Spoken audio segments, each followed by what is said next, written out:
Okay, so welcome back. Tonight we are going to be doing the blood lecture. Oh yes, there will be blood. Hopefully this lecture, this is another lecture that's pretty straightforward, much like the endocrine system. There are a few processes like blood typing and clotting that you may need to make note cards for, but other than that, it's a fairly straightforward lecture. And so hopefully you enjoy the blood lecture. I had to, of course, put a vampire bat. You can't have a blood lecture without a vampire bat. And then, of course, nice venipuncture there. So here we go. For blood, try to keep in mind that blood is a type of connective tissue, and when we talk about connective tissue, usually people think about stuff like cartilage and your more fibrous connective tissue. And so you still have a mixture of cells and chemical and fluid, whether it be cartilage or whether it be blood. So blood technically is a connective tissue. And again, it's a mixture of cells in a matrix, and our matrix just happens to be fluid instead of, cartilaginous if it were cartilage.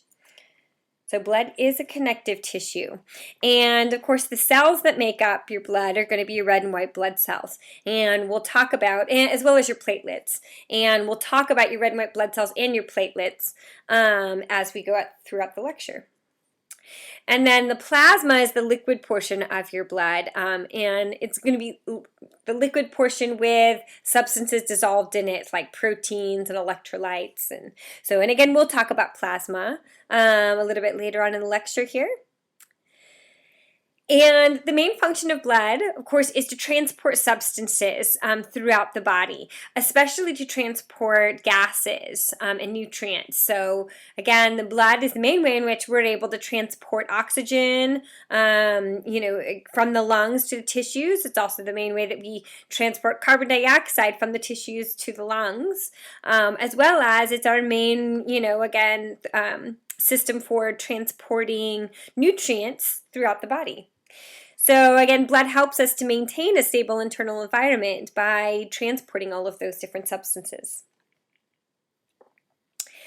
Blood volume and composition. When we look at blood, if you're to do what's called a hematocrit, where you take your blood and use a centrifuge to be able to spin it down and use the centrifugal force to be able to pull down the heavier, more dense elements, then you can see the separation in your hematocrit between the cells, which are going to be more dense, the plasma lay on top. And so if we're to do a hematocrit, typically on average, now I'll break this down, it's going to be a little different between men and women, but on average, sorry about that, on average, if you look, you typically have about 55% plasma per 40% blood cells. And, oops, I'm just going to get my pointer here. I forgot to do the pointer real quick. But so again, and this is on average, and you're going to see in a minute, we're going to break this down. It's going to be a little bit different between men and women. Men typically have a higher cell count, and women typically have a lower cell count than men. But again, this is just your average. So 45% cells, 55% plasma.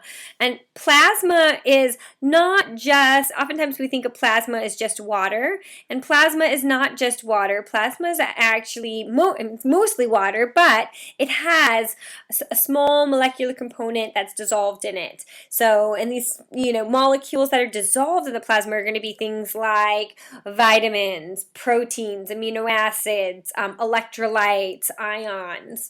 So again, plasma has many things dissolved in it, but it is obviously mostly water. So, and this is kind of cool. This actually shows you what a hematocrit would look like.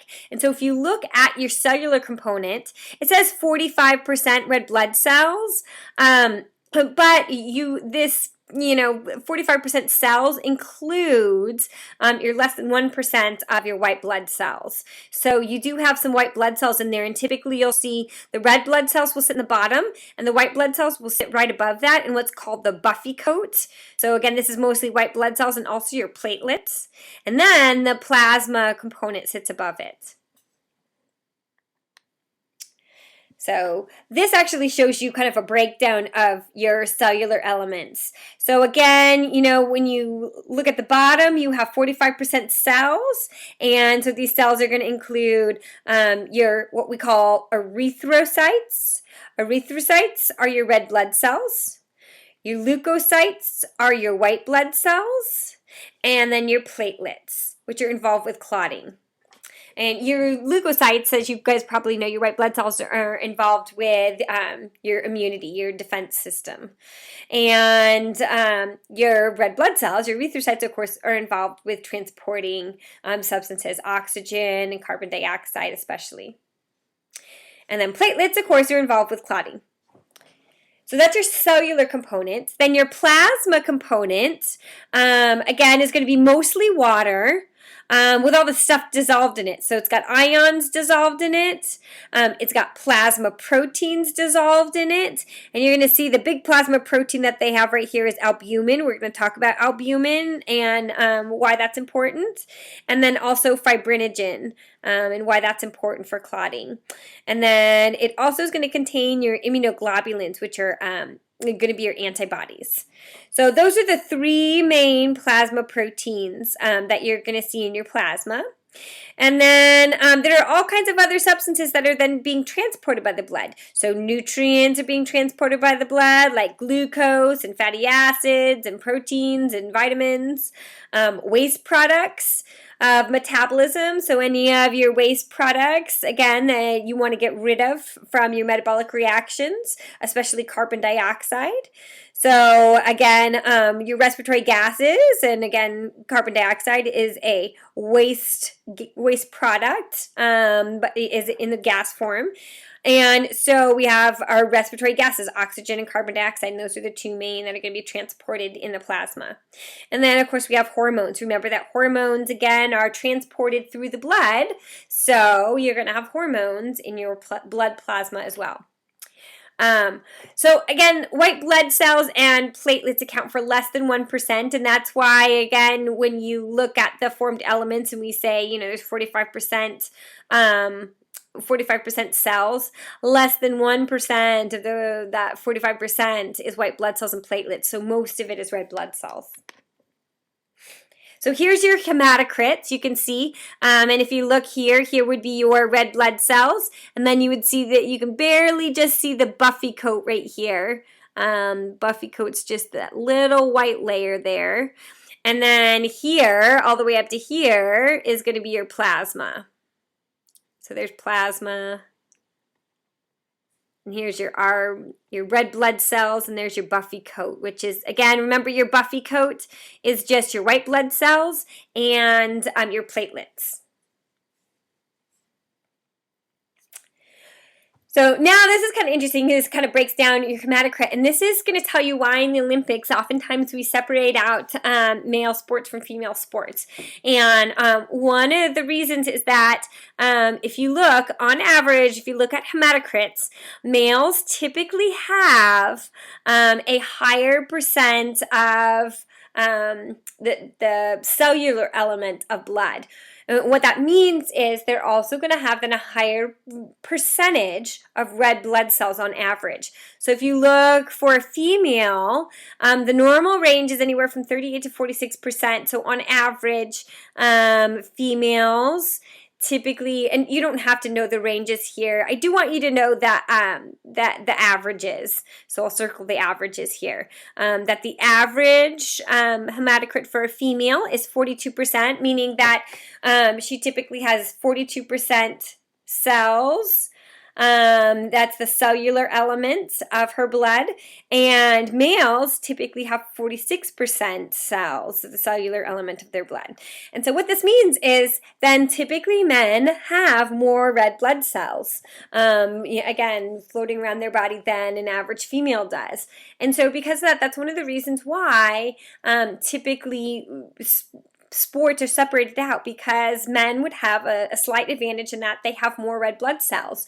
And again, remember, those red blood cells are transporting oxygen, so those red blood cells can transport oxygen to the tissues that need it. And so in athletic events, that would be an advantage. And the reason that men typically produce more red blood cells is that they produce more testosterone, which stimulates more of that red blood cell production. So it's also one of the reasons why there was not too long ago a runner, and she was tested and she had high testosterone levels and she was disqualified because of those testosterone levels, because by taking testosterone as a female, you can increase, again, your red blood cell count. So that's illegal as well. So it just kind of has some interesting information for you in terms of things that you might hear about in the Olympics. But anyway, so that's the difference between female or the difference between women and men in terms of our hermatocrits, excuse me. So then when we look at hematocrits, we can also talk about anemia. And anemia is, as you guys probably know, when you don't have enough red blood cells or enough hemoglobin. And so if you have, if you're a female and your red blood cell count is lower than 42%, then again, you may be delving into the world of anemia. And there are lots of reasons why you can be anemic. So from, simple diet, not taking enough iron, to, again, disease and cancer. So there are lots and lots of reasons why a person can be anemic. Polycythemia is just the opposite. That's when a person has too many red blood cells. And this is usually diagnosed as a hematocrit over 65%. Oftentimes, again, they'll look for this in the Olympics or at athletic events, and a person that has a hematocrit that's over 65% is likely to be doing something that we call blood doping, which I'll talk about in just a minute. But the reason that this can be dangerous is that you have too many red blood cells, and so you have, if you have more red blood cells, then you have less plasma, and that means that you have less fluid that you're transporting, right? Because that plasma is being absorbed by some of your tissues in terms of bringing water to the tissues. So a person can definitely experience dehydration with a hematocrit so high. Also, tissue hypoxia. So they could end up where the tissues aren't getting enough oxygen because there's so much of the oxygen is being carried around in the blood. So again, there's another problem there in terms of polycythemia. So blood doping is one of the main causes for polycythemia, having too many red blood cells. And oftentimes what a person does that's blood doping is they'll actually inject previously stored red blood cells, usually from from themselves. They'll inject previously stored red blood cells just before some type of athletic event. Or they'll inject something called EPO, and I'll talk about this in a minute, erythropoietin. And EPO is a hormone that stimulates red blood cell production. So those are kind of the two ways that you can really blood dope. And the reason that they do this is that they have more red blood cells than that are available to bring oxygen to their tissues. So again, this gives them a slight advantage. However, it's very, very dangerous, and this is why it's banned, one of the main reasons why it's banned. Because two main reasons. One, three main reasons. One, it can cause dehydration because that individual, again, is going to have more blood cells and less plasma, less fluid. So it can cause dehydration. Also, it increases the blood viscosity. So it makes the blood literally thicker than it's used to being. And that can cause issues, especially, with an individual that might be more susceptible to clots, to clot formation. So that's very, very dangerous to increase the blood viscosity. It makes that individual more at risk for clotting. And then it also forces the heart to work a lot harder, and so it's just it's a drain on the heart to have to pump out this really viscous blood. So those are some of the really dangerous parts of blood doping, and of course this is obviously banned by the Olympic Committee for the reason that, one, it's dangerous, but also two, it gives an athlete an unfair advantage. So this is just a kind of picture of blood doping. And it shows you again that a person, an individual that's blood doped, obviously has an increased number of red blood cells. And this is the interesting part. It tells you that, again, the red blood cells can be injected, so they can directly inject extra red blood cells. Or they can inject a hormone called erythropoietin that we're going to talk about. It's oftentimes called EPO, erythropoietin. And that is a hormone that actually stimulates red blood cell production. It's a hormone that we produce naturally that stimulates our red blood cell production, but obviously by taking an extra, so injecting extra EPO will cause, again, an individual to produce extra red blood cells. So let's talk a little bit about red blood cells, and then we'll get into white blood cells, and we'll get into white blood cells, and we'll talk about platelets, and then we'll talk about plasma. So red blood cells, again, are called erythrocytes, and the word erythro means literally red. Okay, so when you see that word erythro, it's oftentimes associated with blood because blood's red. So that's why you're just in terms of one of your prefixes to know. Erythro means red. And then cyte means cell. So literally this means your red cells. So these are your red blood cells. And red blood cells are kind of these goofy cells because as a mature red blood cell, they don't have a nucleus. They actually get rid of their nucleus beforehand. And so they're kind of sunken in. So they have this what we call biconcave shape, which means they are sunken in on both sides. And they're disc shaped, they're very round, and they contain hemoglobin. And as you probably know, that hemoglobin is what's going to be important in terms of transporting oxygen. So hemoglobin is going to be a protein that contains iron, and that iron is very important for binding, helping to bind 4 molecules of oxygen. So every single hemoglobin molecule inside of a red blood cell, and hemoglobin again is a protein inside the red blood cells, can actually bind up to 4 molecules of oxygen. And when oxygen actually combines with hemoglobin, it forms what we call oxyhemoglobin, and it turns bright red. So when it binds that oxygen, oxyhemoglobin turns bright red. And that's what's going to give your blood that bright, brilliant red color when it's oxygenated. Now, when it's deoxygenated, it turns kind of a darker red. It does not turn blue, okay?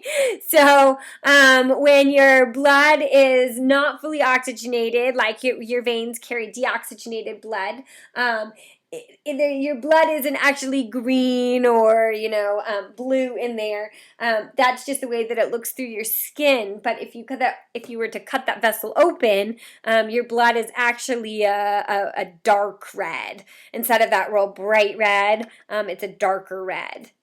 And so that's the difference between, again, you can actually see that difference between oxygenated blood and deoxygenated blood, and that's because of the hemoglobin and the fact that when it binds oxygen, it changes colors, it turns this bright red.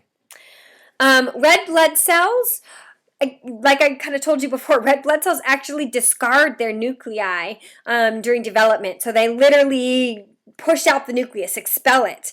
And mainly that's because the red blood cells don't want to carry that extra baggage. Red blood cells don't last that long in the bloodstream. They only last about 120 days at most. And so they don't need that nucleus to produce more proteins because you're constantly producing new red blood cells. But these red blood cells don't need to carry that extra baggage because their main function is to carry oxygen. So they actually just get rid of their nucleus. Once they're fully formed, they just get rid of that nucleus. And so red blood cells cannot reproduce and they cannot produce proteins. This says proteins if you can't see there. So remember that the nucleus codes for what proteins a cell is going to make. So since they don't have a nucleus, they can't make proteins. And since they don't have a nucleus, they can't divide. So how do we make more red blood cells? Well, we have inside of our bone marrow, we have stem cells to make red blood cells. And so we constantly are making red blood cells in the bone marrow, in the red marrow. So that's how we actually make our red blood cells. The red blood cells that are existing do not divide. They can't because once they're again fully mature, they expel that nucleus. So that's why they look all sunken in, because they have no nucleus. And so this is what your red blood cells look like. So they're very easy to identify if you look at them underneath a microscope. Red blood cell production. So after birth, production occurs in the red bone marrow. So this is after birth, all red blood cell production is going to happen in the red bone marrow. Okay, and if you remember that red bone marrow exists in the spongy bone of your bones. So that's where you'll find the red marrow.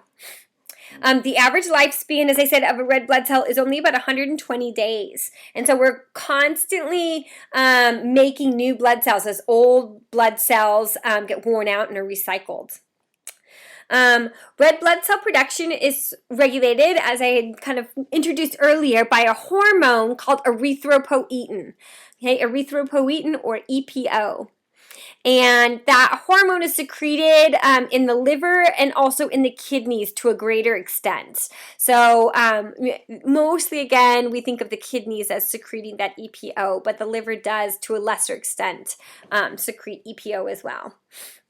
And a deficiency in red blood cells, again, or in the hemoglobin protein, produces what we call anemia. Now, there are things that these cells called macrophages, and these cells are actually going to be an immune cell, but they're also a nice cleanup cell as well. And these macrophages exist in the liver and in the spleen. And what they're going to do is they're basically going to eat damaged red blood cells. So they phagocytize, where again, remember that means cell eating. They're going to eat these damaged red blood cells, and they'll basically spit out some of the extra parts to be recycled.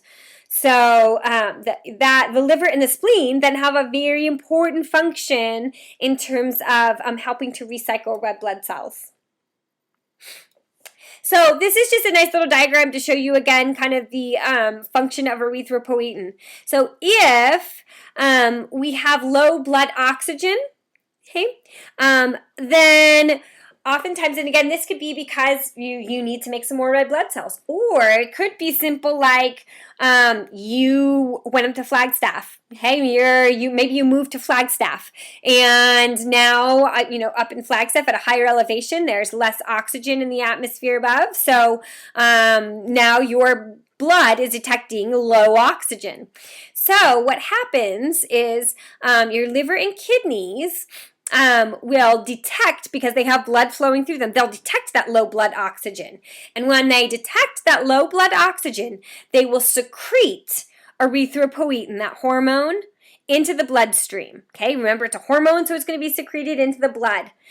So they're going to secrete erythropoietin into the bloodstream. That erythropoietin will travel to the red marrow where it will stimulate those stem cells to produce more red blood cells. Okay? And so then as we have an increased number of red blood cells, then we have an increased, ability to carry oxygen, and hopefully eventually that will bring up our blood oxygen levels and turn off the secretion of erythropoietin.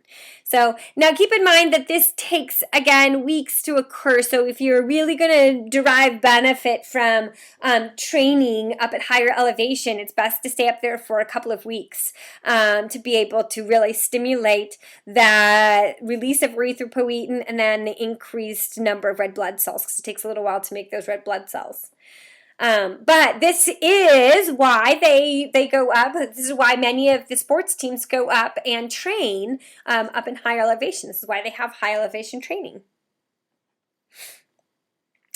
Okay, so now we're going to get into white blood cells, and we'll kind of come back and revisit white blood cells when we do the immune system. But when we look at white blood cells, again, there are many different types of white blood cells, but together we call them leukocytes. And again, leuko is going to mean white, cyte is going to mean cell. So these are literally white cells, so your white blood cells.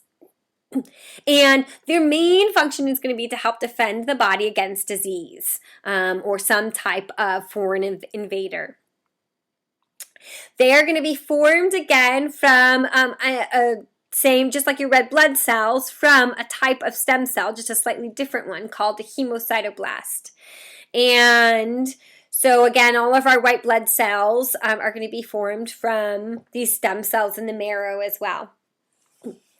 And so you can see some of these examples of these stem cells. We'll actually go over these individual different types of cells. This is a neutrophil. This here is going to be an eosinophil. This is a basophil.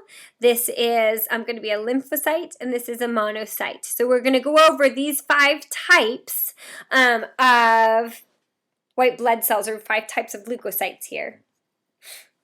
So again, there are 5 types of white blood cells that are circulating in the blood, and we're going to be able to distinguish them. I'm going to help you to be able to distinguish them based on their size, on their granular appearance, what types of granules they might have in their cytoplasm, the shape of the nucleus, and how they stain. So these 5 types of white blood cells are going to be neutrophils, eosinophils, basophils, monocytes, and lymphocytes.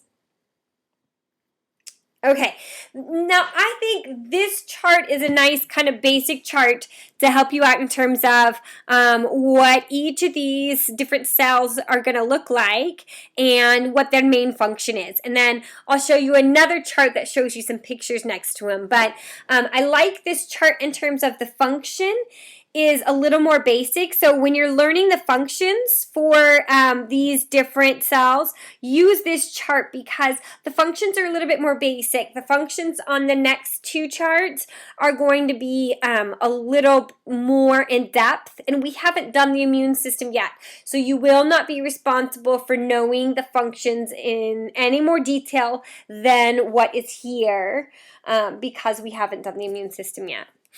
So, all right, let's talk about the first of these. And I'm going to actually change my pen color so you can see my pen color. Oops, I'm sorry. So you can see my pen color a little bit better here. But the first component is going to be your neutrophil. And your neutrophil is important because those are going to be the cells that are going to phagocytize small particles, especially, guys, bacteria. So I want you to think of these guys as the bacteria slayers. That's oftentimes what we call them.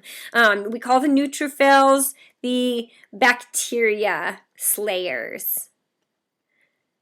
And that's because, again, they're mainly out there eating small particles, and bacteria are a small particle. When you look at a neutrophil, you're going to see in the diagrams just a minute that they have the nucleus is going to be really weird. It has anywhere from 2 to 5 lobes, so it'll kind of look oftentimes like something like that. So the nucleus, again, doesn't look like your typical round nucleus. It's this weird 2 to 5 lobe nucleus. And the granules are going to stain really light, so you'll see some granules, but they're stained very lightly. That's not going to really be a distinguishing factor for you. The granules are really going to be a distinguishing factor for you in eosinophils and basophils, but not so much in neutrophils. The 2 to 5 lobed nucleus is the big one. And again, the fact that they're going to phagocytize small particles, especially bacteria. And just to give you an idea, guys, in terms of the types of questions that you might get for this, I may say, for example, what cell has a nucleus with 2 to 5 lobes and phagocytizes bacteria? And I would have, A, neutrophil, B, eosinophil, so on. So you would pick, obviously, A, neutrophil for that. But that gives you just a type of question that you might see for this, so you know what detail you need to know this information. So eosinophils are also going to have a bilobed nucleus, which means, again, they're going to have 2 lobes to their nucleus. So their nucleus usually looks like this. Okay? Oops. And the big thing here is that they're cytoplasmic granules. So there's these little granules in the cytoplasm. And they're actually going to stain red because they're in an acid stain. And their granules are more acidic. And eosinophils are going to be associated with killing parasites and helping control inflammation and allergic reactions. So some of you, if you've ever watched the show House, there was one episode where they were testing an individual to see if they had a parasitic infection, and they looked at the eosinophil level to see if the eosinophil level was high. So again, if an individual, if you are looking at an individual's white blood cell components and their eosinophils are high, they might have a parasitic infection. Or again, they might just have some inflammation or an allergic reaction, but again, it could be an indicator that they have a parasitic infection. Basophils are also going to have a bilobed nucleus, much like the eosinophil. And the difference here, though, is that their granules in their cytoplasm are going to stain blue, and that's because their granules are more basic. And their granules are going to release heparin and histamine. So again, heparin, we probably won't really talk much about heparin here, but heparin again being involved with clotting or the lack of clotting, and then histamine would be associated with your allergic response. So again, we'll talk. We can kind of talk about heparin a little bit later on, but we'll probably talk more about histamine, especially as we get into the immune system. So again, that's the main function of basophils. They're going to release heparin and histamine. Monocytes are going to be these really large cells. So this would be, again, your 4th cell. They broke these up into the granular cells and then the agranular cells. So monocytes and lymphocytes don't have the granules. And your monocytes are going to be 2 to 3 times larger than a red blood cell. So they're quite large. And these guys are going to phagocytize large particles, which is why they're so large. So your monocytes will actually be involved with engulfing entire cells. So maybe one of your cells is infected and it's tagged by the immune system as being infected, then a monocyte can actually phagocytize that entire cell. So that's why it's eating larger particles. So it'll mostly eat your infected cells. And then lymphocytes are only slightly larger than a red blood cell. So they're much smaller than monocytes, but they have this massive nucleus. The nucleus pretty much fills the entire entire cell. And that massive nucleus, again, is going to be important, as you're going to see, for producing things like antibodies. And so lymphocytes are involved with immunity. And then we have this is not a white blood cell, but this is just part of your cellular component. We'll talk about this in just a minute. Then they have your platelets down here. And again, that is not a white blood cell. They're showing you all the blood cell components here. They show you red blood cells up here. And then here are all the white blood cells here. And then here's your platelets. And we'll talk about platelets here in just a little bit. So this is going to go through and show you just some, it really gives you the same thing, except for it gives you a little bit more detail. You do not have to know this extra detail on the function of each of these, because I know it gets a little bit more challenging. And here it talks about heparin as an anticoagulant. So again, like I said, it prevents clotting, or it's involved with the lack of clotting. And so it goes into, it gives you a little more detail here, but you don't need to know this extra detail because it starts to get into some immune responses that we have not talked about as it gets into like antigen antibody complexes. We won't talk about that until we get to the immune system. So again, don't get bogged down in that. I mainly posted this so that you can see that it shows you these pictures of what a neutrophil looks like. So here you can see it's got that weird multi-lobed nucleus. Here, eosinophils and basophils just have 2 lobes to the nucleus, but eosinophils, again, are going to stain with red granules because they're more acidic, and basophils are going to stain with blue granules because they're more basic. And then you're going to have your lymphocytes, which are going to be more close to the size, just a little bit bigger, but not much, than a red blood cell. So they're about the same size as a red blood cell. And they have these massive nuclei. And then the monocytes are going to be much larger. They're going to be, like 3 times as large as a red blood cell, or even larger. And if you look, those monocytes are going to usually have this big U-shaped nucleus. And then we'll talk about platelets in a little bit. Are just going to be, again, platelets are not a white blood cell. But we'll talk about them in just a minute. They're going to be involved with clotting, and they're just little fragments of cells. So that's what they drew them in here. Okay, so here's your 5 leukocytes. Again, here's your neutrophil with that, 2 to 5 lobed nucleus there. Here's your eosinophil, and I know it's hard to see here, but believe it or not, the granules are stained more red, so that's why they're much lighter than the basophils. Basophils, because they're stained dark blue, then you barely can even see the nucleus beyond the staining there. So basophils, again, are going to stain much darker. And then lymphocytes, you can see here, the lymphocytes, remember, have that massive nucleus that pretty much takes up the whole cell, but they're just about the size of a red blood cell. And then monocytes, again, are much larger than the red blood cells. So you can see that size difference there. And so again, this is, if you were to look at, some blood underneath the slide, this is what you might see. You're going to see that mostly you see red blood cells, and you may get a few white blood cells scattered in there, but mostly you're going to see you have a lot more red blood cells than you do white blood cells. Remember that your white blood cells and platelets together make up less than 1% of that 45% cellular component. Okay, so let's talk platelets now.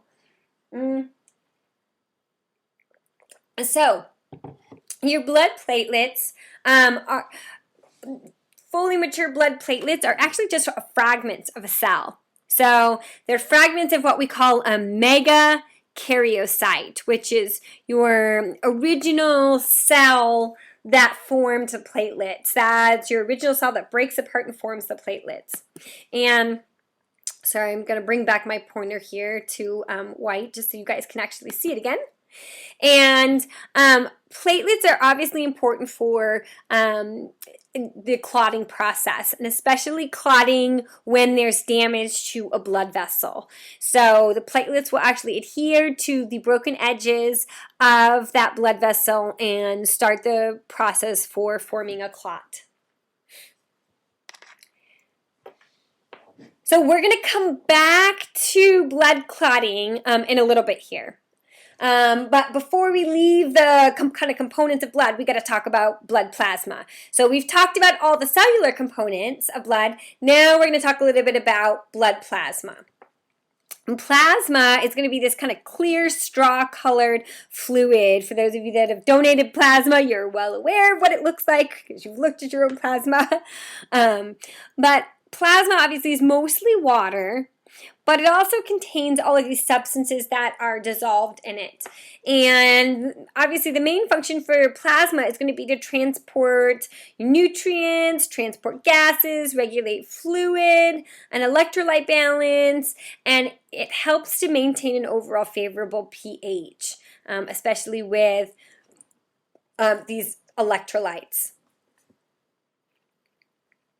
So we're going to talk a little bit more about the breakdown of what's in plasma. Plasma contains these proteins called plasma proteins. And the plasma proteins are the most abundant dissolved substance in your plasma. And you're going to see these proteins are actually very, very important. They all have an important role in different functions in the body. The first plasma protein, and just so you know, these are all plasma proteins. They just didn't all fit in the slide. So these are all your major plasma proteins here. Sorry, these were broken up. But these are all your major plasma proteins. The first one is going to be albumins. Your albumins are very important in terms of maintaining the osmotic pressure of the blood. So what that means is albumins make sure that we don't lose too much fluid from the blood and we're not gaining too much fluid in the blood. So they really help us maintain the right amount of water inside the blood. And you're going to see that this is going to be very important. We'll come back to talking about these albumins in terms of the kidney function as well and how they play this important role in the blood, but also they play this important role in terms of forming filtrate in the kidneys.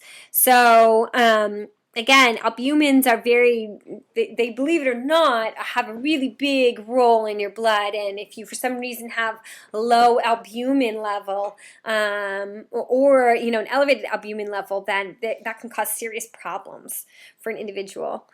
So albumins are the first one. They help maintain osmotic pressure in the blood. The second one is the globulins, and these are designated as alpha, beta, and gamma globulins. But basically, what I want you to know is they're basically antibodies, your globulins. And so, again, that's a huge role in terms of our immunity. So, again, they're going to play a large role in immunity. They also transport some vitamins and lipids as well, but the big one is they play, again, a big immune role for us. And then the third one is fibrinogen. And fibrinogen, as you're going to find out in a minute when we talk about clotting, plays a major role in blood coagulation or clotting.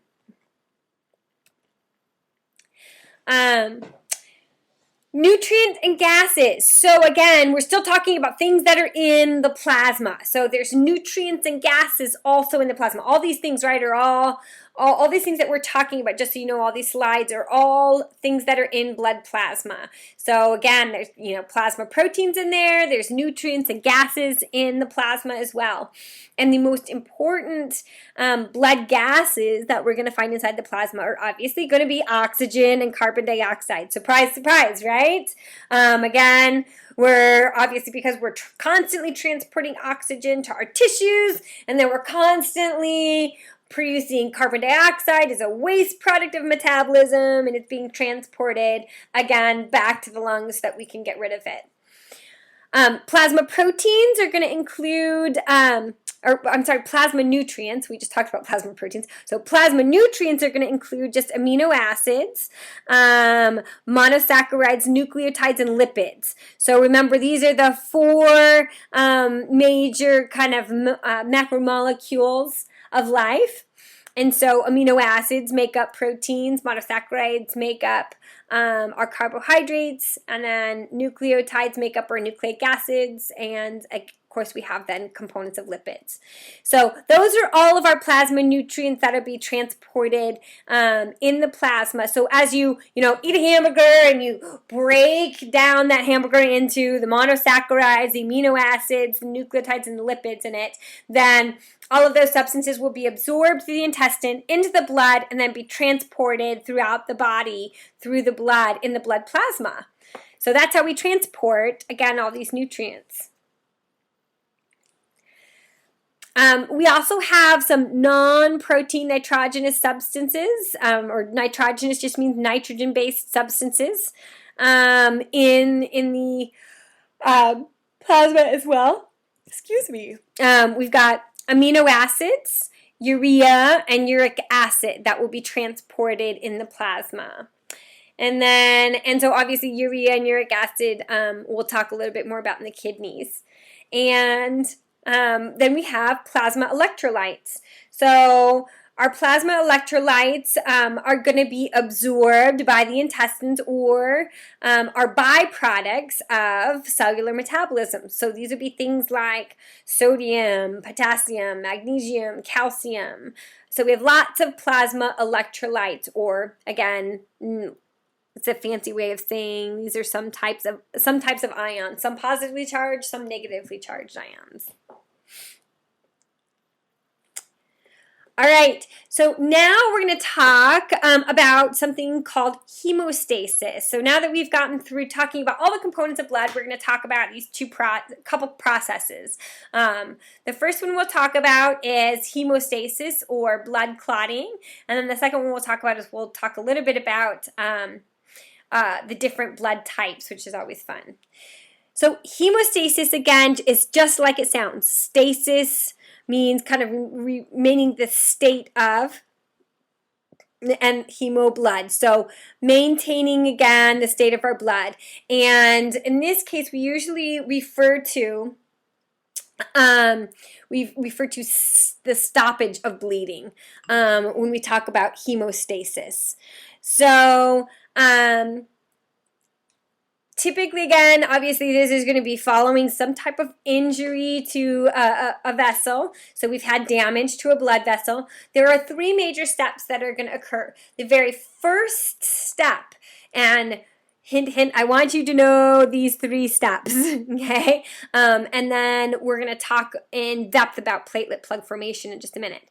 But the first step is always going to be blood vessel spasm. So what's going to happen is you cut your arm and you're bleeding, you've damaged blood vessels. Initially what's going to happen is those blood vessels have a layer, you can even see that in this picture here, have a layer of smooth muscle right here and right here. And what's going to happen is that muscle is going to contract. And that muscle is going to contract because it wants to close up that blood vessel and prevent blood from leaving it for as much as possible. So most of these blood vessels are going to constrict that are damaged, and that's what blood vessel spasm is. Okay, that's just to minimize the loss of blood. Then the second part is that we're going to form the platelet plug. Okay, so this is the phase that we call platelet plug formation. And then the last phase is going to be where we really form the blood clot, and that's called blood coagulation. Okay, so let's go through the steps here. Again, we already talked about blood vessel spasm. So again, that's the very first thing that's going to happen. You cut a blood vessel, and the blood vessel is going to spasm and close as it spasms. Those muscle, the smooth muscle in the walls of the blood vessel will contract and constrict and close this opening a little bit so it's not as wide. Okay, so that's the first step. Then the next step is going to be forming this platelet plug. And to do that, the platelets will actually start to adhere to the broken end of the vessel. So when a vessel's broken, it's going to expose certain things that are not normally exposed to the platelets, and that is the collagen layer up here. Normally this collagen layer that's way up here is not exposed to the platelets, and the platelets stick to that collagen layer. So now the platelets will actually stick to the exposed collagen, and then they start to stick to each other. Okay, and as they stick to that collagen and then stick to each other, they'll kind of stick down in here and form this nice platelet plug. And that platelet plug helps to control blood loss. So that's your second step. Now, the third step is going to be blood coagulation. Okay, so again, we've gone through blood vessel spasm, and then this is platelet plug formation, where we form this platelet plug. Now we're going to go into what's called coagulation. And blood coagulation is where we're actually going to start to catch red blood cells in our clot. So the major event in blood clot formation is actually the conversion of this soluble protein called fibrinogen. And what happens is when fibrinogen becomes activated, it will turn into this insoluble form of the protein called fibrin. And what it will actually do is literally this protein will start to kind of unwind these little threads, just like you see right up here. If you look here, this protein kind of unwinds these little threads, and these threads are what we call the fibrin threads. And those fibrin threads are actually what's going to cause the blood cells to catch. So when there's damage to a blood vessel, it's going to stimulate fibrinogen to become fibrin and secrete all of these little fibrin threads. And those fibrin threads will then catch the blood cells. Now, as they start to catch the blood cells, then a blood clot is forming. And once that blood clot forms, it actually promotes even more clotting through a nice positive feedback system. We're not going to go through the positive feedback system here, but there is because it's a more complicated pathway, and you do go over it in Bio 202, but we won't go over it here because it's a long pathway. But just so you know, there is a positive feedback mechanism at play here. And we talked about in the very beginning of the semester, my two examples of positive feedback. One was blood clotting and the other one was childbirth. So this is a case in blood clotting. Again, once a blood clot forms, it promotes more of a clot to form. Again, producing an even larger clot, stimulating even more of that clot to form. After a clot forms, fibroblasts these are gonna be this connective tissue cell. Fibroblasts will actually invade the area and produce fibers all throughout the clot to help close off that area. So that's normal clot formation. And then there's a whole other process that breaks down the clot, but we're not, again, going to go into this because it's a little bit more involved than you have to know at this level. But again, if you take 202, then you can, you'll get to go over that. So those of you that are taking 202, that's to come. Now, a clot that forms abnormally in a vessel, so a clot that forms when it shouldn't, meaning there's not damage to the vessel, and a clot forms. And this can oftentimes happen because you have plaques, cholesterol plaques built up in your arteries, and those can that plaque can get so big that it starts to trap blood vessels, and it might break off and then go, block up a blood vessel, later on, or somewhere else in the body. If that, plaque broke off and traveled to a smaller vessel and then got stuck in that vessel, and then blood cells got stuck around it, then that would be an abnormal formation of a clot. And when we have a clot that forms abnormally in a vessel, we call it a thrombus. Now, if it dislodges, so again, if that clot breaks off and dislodges like I talked about, then it's called an embolus. And that embolus is dangerous because, again, let's say it's a clot that, broke off and traveled to a vessel in the heart and then was blocking one of your vessels in the heart. It could put an individual into a heart attack. So again, an embolus is very dangerous. So a thrombus is a clot that forms abnormally in a vessel, and then once it breaks off and is moving throughout the body, it's called an embolus, if that makes sense. Okay. So this is kind of cool. This is just showing you the early stages of coagulation here. So you can see here's the platelet plug. You have all the platelets that are blocked up here, and then you have fibrin threads that are starting to form here from fibrinogen. And here's a little bit later phase, you can see. Here you have all these platelets again in this fibrin thread. So again, you're at the late stage of platelet, your platelet plug formation here. And then if you look here, eventually those fibrin threads will trap red blood cells. And so this really, all of this is really your platelet plug formation. Platelet plug formation. And then this last picture is showing you blood coagulation. So where literally now you're trapping red blood cells. Okay, now this last part is a lot of fun to talk about because this last part is going to be blood grouping and transfusions. And so this is always interesting because you can get into some fun genetic talks with your blood groups. So let's talk about what our blood groups are and then why they're important. So we have both antigens and antibodies in our blood. And anytime that, and this is important because this is something that students often miss. Hint, hint, it's on every exam. And that is the difference between coagulation and agglutination, okay? Coagulation is your blood clot formation like we just talked about with the fibrin threads, okay? Agglutination is the term that we use for the clumping of red blood cells following a transfusion. So if an individual is given the wrong blood type, the clumping of red blood cells is called agglutination, okay?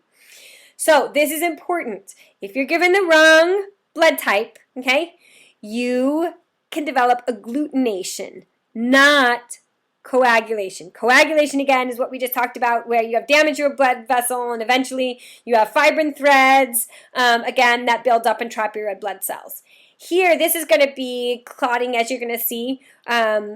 You're going to have clumping, I should say, not clotting, clumping of red blood cells due to the interaction between antibodies and antigen on the surface of a red blood cell. So it tells you that here. Agglutination, gosh, that really came out pretty poorly, didn't it? Let's see if I can get it to from here. Agglutination, again, is due to the interaction of proteins, too far now, proteins that are going to be on the surface of your red blood cells called antigens. And these antigens are basically like ID tags. So these antigens are these little protein ID tags that say, hey, I'm a red blood cell and I'm a type A red blood cell. Or if if you have type B blood, then you would have these red blood cells that have these, again, little ID tags on them that say, hey, I'm a type B blood cell. So again, that's what an antigen is. And an antigen is any type of protein that could stimulate an immune response, okay? So it has the potential to stimulate an immune response. So agglutination is due to the interaction of proteins on the surface of red blood cells, called antigens, with certain antibodies that are going to bind to them in the plasma. Okay, and I'll show you kind of a picture. We'll talk about how this works in just a minute, and I'll show you a picture of how this works as well. So, if you look here, This is showing you type A blood, type B blood, type AB, and type O. If you look at an individual that has type A blood, okay, their red blood cells are going to have the type A antigen on their surface. Now, if you look, that's going to be a very different protein than the one that's expressed on type B blood cells. So type A and type B blood cells express different proteins on their surface. And so a person that has type A blood will have the type A antigen on the surface of their red blood cells, but they're going to produce the antibody for type B cells. We call it an anti-B antibody, okay? So it's going against the B cells. So they have they'll have antibodies for your type B blood cells. Now, a person that has type B blood will just be the opposite. They now have the B antigen, but they're going to produce anti-A antibodies. So what this means is if an individual that is, let's say, type B, okay, and this individual that has type B blood is given the wrong blood, they're given type A blood, what happens is the antibodies will bind to the blood cells that they were just given in the transfusion. So let's say this individual was given a transfusion of type A blood, okay?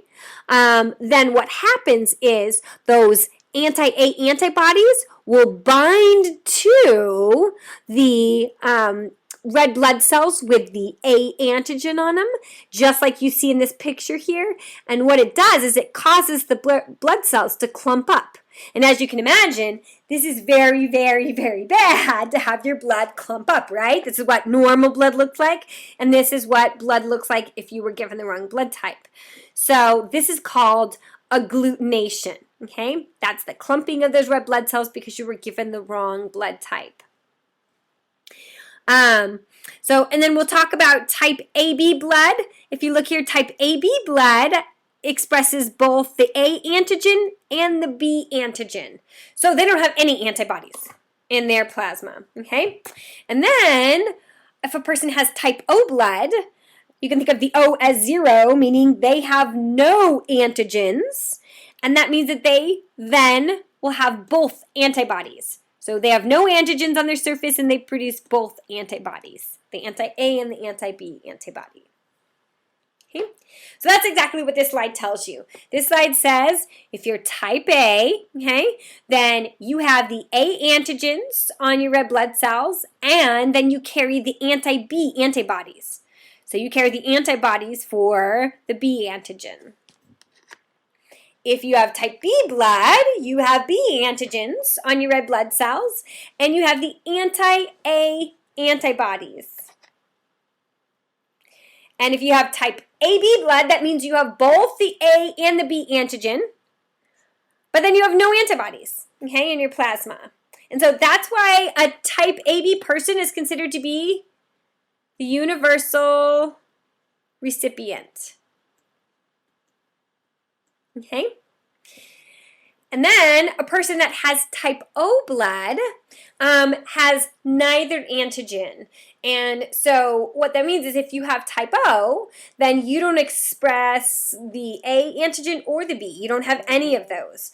And instead, you have both types of antibodies in the plasma. So if you're type O blood, you will have both anti-A and anti-B. The type O individual is considered to be the universal donor. Okay? But as you can see, if a person is, let's say a person is type A, okay, and you give them type O blood, you still are giving them some of those antibodies. So you might still see a little bit of clumping, not much, okay? But you may get a little bit. So the ideal and what hospitals will strive to do is they'll strive to give you your blood type. If you're type A, they're going to try to give you type A. If you're type B, they're going to try to give you type B. But if they're in a pinch, they can give you type O. And that's, again, because type O has neither antigen. It doesn't have it's not going to stimulate your own antibodies, okay? So that's why type O is considered to be the universal donor. Adverse, again, transfusion reactions are typically avoided by preventing the mixing of blood that contains matching antigens and antibodies. So again, obviously, we strive to give an individual their blood type. And adverse reactions, again, remember, are due to agglutination, not coagulation, but agglutination of red blood cells in the case of transfusions. So I left myself a blank slide here because I wanted to talk a little bit about the genetics of blood typing. So what's interesting is if you're type A, okay, then you can actually be, remember that you have the gene from mom and the gene from dad, okay, that are going to code for your blood typing. And so you could actually get, let's say your mom gave you the gene for type A, and your dad gave you the gene for type A. Then you're going to express your, again, antigen on your red blood cells will be the A antigen. But you can also be AO. What that means is mom gave you the A, okay? But in this case, dad gave you the O. And so you maybe don't produce as much antigen, but you're still producing antigen on your red blood cells because you got at least one A, okay? So now a type B individual, okay, can then be BB or BO, not BO like smelly BO, but BO as in terms of the genotype for this gene. And then if you're AB, you have to be AB, meaning either mom gave you the A and dad gave you the B, or dad gave you the A and mom gave you the B, okay? But you have to have an AB. And then if you're type O, okay, then of course you have to be, I drew that as OO, but if you're type O here, then you have to have both O's, okay? So now this gets fun to talk about in terms of genetics because you can talk about, what you are and what your, parents might be. So for example, if your, mom is type A and your dad is type O, okay, then you can be AO or, okay, and that's one case scenario, right? If your mom was, let's say this is mom here, mom was type A, okay, and dad was type O. But remember that mom can either be AA or mom can be AO, okay? So mom can be either. So in this case here, if mom was AO, okay, and dad was OO, mom's still again type A here, okay? But she now, in this case, her genotype was AO instead of AA. Okay, and so if her genotype is AO, then what's cool here is you could produce offspring that are AO, which means they're going to be type A. If they have at least one A, they're going to be type A, okay? Or they could be OO. They could have gotten an O from mom and an O from dad, okay? So kind of cool when you talk about some of this. Now, what's fun is if you have an individual that's AB, okay, and so you have mom is AB in this case, and dad is OO, okay? So what's cool about this now is you can see you can produce offspring that are type A, okay, and you can produce offspring that are type B. So you might have some of your kids that are type A and some of your kids that are type B. So, and then you get really fun when you talk about mom being type A, but with the AO, okay, and dad being type B with a BO, okay? And so in this case, again, you have mom here, and she's type A. Dad here, he's type B. And what's cool in this case is mom could donate the A here, and maybe dad donated the B, okay? And so maybe, one of your kids is AB. And then maybe on the next kid, mom donated an O, and dad donated a B. Okay, so this would be BO. Okay, and in that case, here, so we had type AB. In this case, this individual, again, because they have just one B, that makes them type B. Okay, or maybe in this case, mom donated an A, and the next kid, dad donated an O. And so now you have type A. And then maybe for the last kid that they had, mom donated an O and dad donated an O. So in this case, this individual would be OO or type O.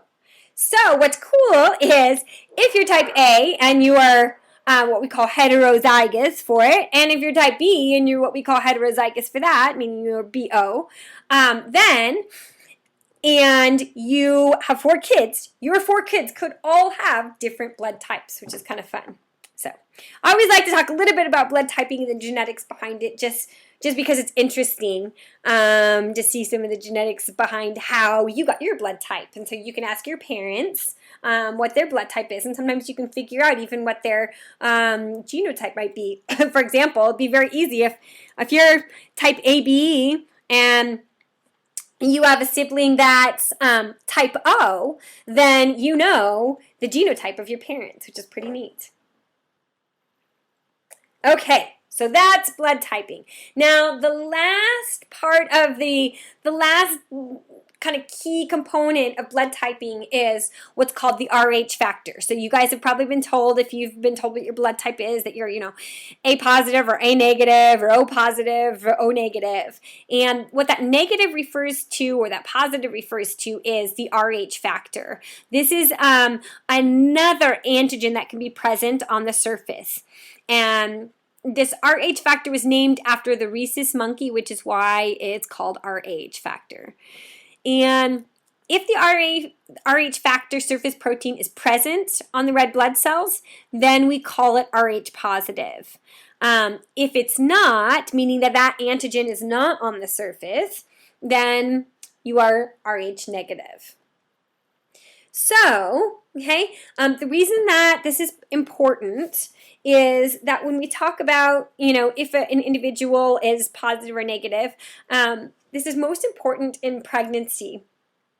And the reason being is that if a mom is Rh negative, so let's say, it doesn't matter if the mom's A negative, B negative, or if she's AB negative, or if she's O negative. Okay, she's negative for that Rh factor. Okay, now let's say she gets pregnant and the father, donated the gene to produce the Rh factor. And so her offspring here, her first child, is Rh positive. Okay? If that first child is Rh positive, she oftentimes can have a normal pregnancy. However, during labor, what ends up happening is, especially towards the end of pregnancy and during labor, the fetal blood will mix with the maternal blood. And when the fetal and maternal blood mix, the Rh positive cells will get into the mom's blood. Now, mom is Rh negative, so because she's negative, she's going to produce antibodies to that Rh factor. So, again, after birth, sometimes she'll start to produce these Rh factor antibodies, or what we call anti-Rh antibodies. Okay, and the reason that, again, you might say, well, why does her first pregnancy go okay? The reason is that the maternal and the fetal blood don't mix till, again, the very late stages of pregnancy or labor.